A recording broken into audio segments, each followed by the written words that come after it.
The whole world is governed by laws. The universe, in fact. Laws. We call it the law of electricity. We call it the law of gravity. There's mathematical laws. There's physical laws, speed and velocity laws, agricultural laws. There's all kinds of laws. Now that we find ourselves on the spinning planet, you just have to learn what I call the setup. Learn the setup. Life's setup.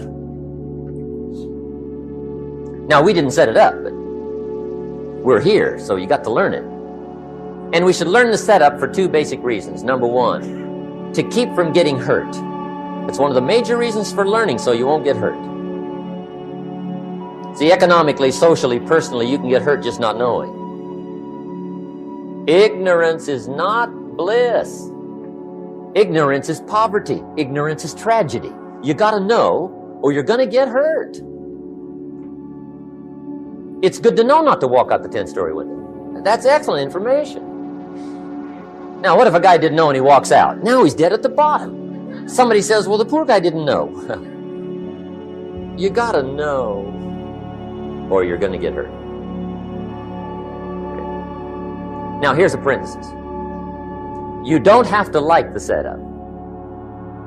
I don't ask you to like how it is. That's not what's important. But it is important to learn how it is. Okay, so you don't have to like it, but you should learn it. That's what I tell the kids, right? Make sure you get the information. What you think about it, that's up to you. What you're going to do with it, that'll soon be up to you. But make sure you get it. See, there's nothing worse than being stupid. Nothing. I mean, being broke is bad. But being stupid is awful. And what's really bad is being broken stupid, right? That's about the end of the world. I mean, there isn't anything much worse than that. Unless you're sick. Sick, broken, stupid. I mean, that is it, right? There's nowhere else to go. So make sure you get the information. It's key. You don't have to like it, but learn it. If this big monstrous thing lifts up in the sky, hangs there for a little while, cuts loose, comes crashing down, boom, shakes the ground for 5 miles. And then this big monstrous thing lifts back up in the sky, hangs there for a little while, cuts loose again, comes crashing down, boom, shakes the ground for 5 miles. It just keeps doing it, this big monstrous thing, lifting up and then crashing down, boom. Now, you might come along one day and say, that's got to be a stupid arrangement. Which is okay. You're entitled to your opinion. But the first thing you should learn to do is get out from under it, right? That's number one. You might have a great moral argument. You might want to shake your finger at the sky, but do it from over there, right? So you don't get smashed. It's called your basic smart. So number one, learn so you won't get hurt. Whether you like it or not, learn. Now here's the second reason for learning. The setup, to benefit. It's called the plus of life. And that's what life is, right? Both minus and plus. The minus is tragedy, heartache, misery, failure, unhappiness. But life is also happiness, prosperity, good feelings. So here's the key. Learn to get on the good side of the way things work. Now here's two of the basic laws. Shof taught me these. They come from the Bible. Now again, I'm an amateur, okay? When it comes to the Bible, I'm not a pro. So you'll sort of have to take my way of putting it. This one we've heard since we were small, I'm sure. It's called the law of sowing and reaping. In fact, we've probably heard it so often we could quote it. It says, whatever you sow, what? You shall reap. Fairly blunt, hopefully clear. Here's my first suggestion on the law of sowing and reaping. Don't try to beat it. You might as well try sitting on the sun in the morning. Keep it from coming up. You'll have better luck. Whatever you sow, you reap. Now, for a fair share of my life, I'm a bit mixed up on how all this applies. Among a lot of things I was mixed up on. I knew I wasn't reaping too good. That I understood. My problem was I was confused about what was causing it. Remember me with the funny list? I thought those are the reasons why it isn't working out well. And then Mr. Schoaf gave me the clue that helped me figure it all out. He said, Mr. Owen, I have another answer for you. There's another way to quote this law that'll show you where the problem is so you can go to work on it right away. All you need to know is where the problem is, then you can go to work on it. So he quoted me the law another way, and I found out what my problem was. Here's the way you quote the law. Whatever you reap is what you've sown.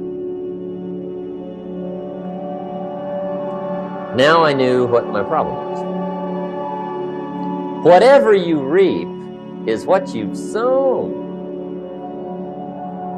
If you don't like the crop, who do you look up? Answer, whoever planted it. And where do you find who planted your crop? Answer, in the mirror. What I finally learned to do come fall was to go to the mirror. That's where you go. And if necessary, you say, a few skinny carrots? I got to be unimpressed. Where were you last spring? Asleep. Didn't you read the books? Did you break your hoe? Let me give you 7 key points to the law of sowing and reaping. Let's tick right down through the list of 7. 7 points to sowing and reaping. Here's part of the philosophy that really helped me to make some changes in life direction. Number 1, the law of sowing and reaping is negative. That's number 1, which simply means if you sow bad, you reap bad. Now this is kind of 3rd grade, but it doesn't hurt to go over the basics. If you plant thistle seeds, you don't get pumpkins. Honest, no use looking for pumpkins. John says, how come no pumpkins? Come on, John. The law's negative. That's how come. Now here's number 2. The law is positive. Which simply means if you sow good, you reap good. If you plant pumpkin seeds, you don't get thistles.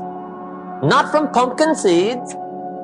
You will get pumpkins from pumpkin seeds, and the reason is because the law is positive. Now here's number 3.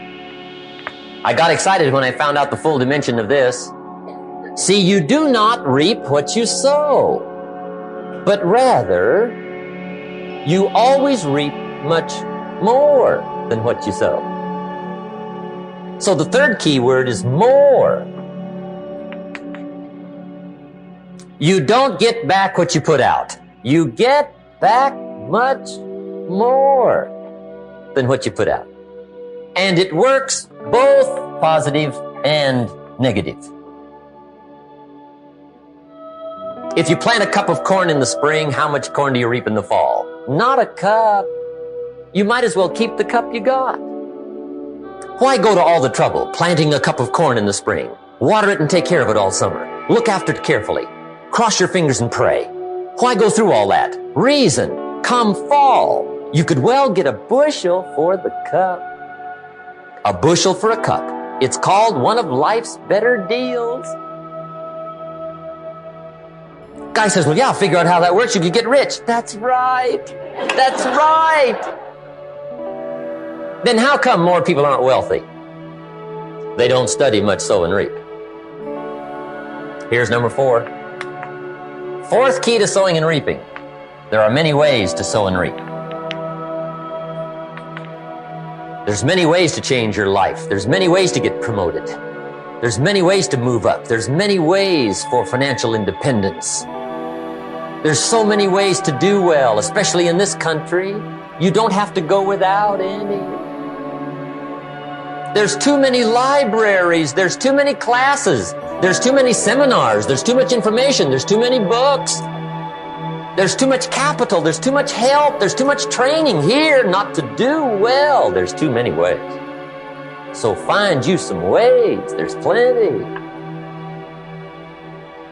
Here's the 4th key to sowing and reaping, or 5.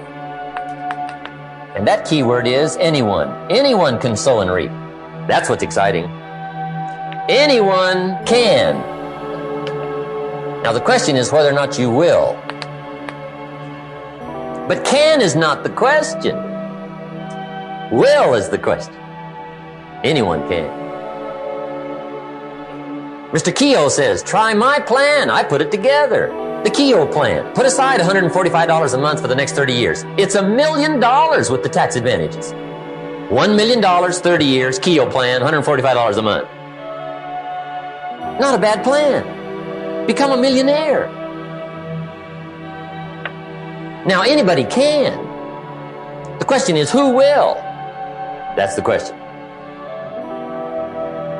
Son asked his father, when his father's 50, we're rich, right? The Keogh thing? His father said, no, we're not rich.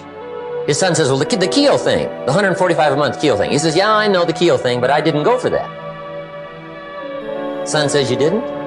Says, no. I picked another plan for the $145. So what'd you do with the $145? Said, well, I bought beer and cigarettes. See, anybody can, whether you will or not. See, that's the question. And here's a good question to ask. We are all buying somebody's plan. The question is, whose? Who's got you talked into doing what you're doing? Who's got you talked into your present plan? See, 10 years from now, you will surely arrive. The question is, where?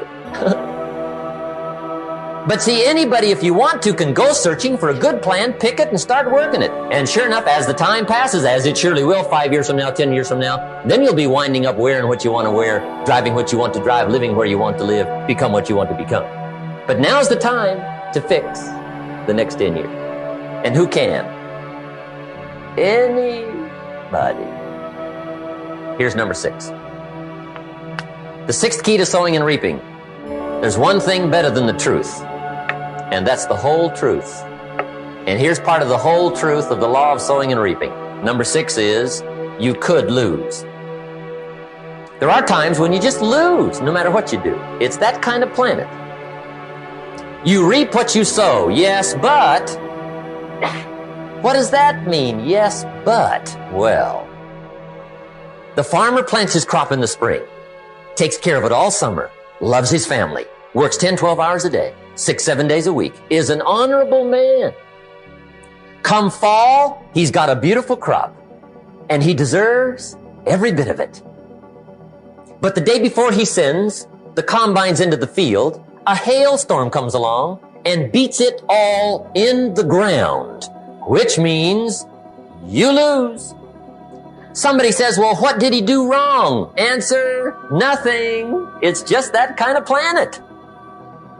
Sometimes it's going to hail on your crop and rain on your parade, so you got to get ready for that or you will be naive. That's just part of the life arrangement. And don't press me why. I was not in on some of the original decisions here, so I don't know how it got set up. But there's just times, sometimes you lose. That's part of life. But now here's number 7. The 7th key to sowing and reaping. And it goes like this. It's just another way to quote the same law. And it goes like this. If you don't sow,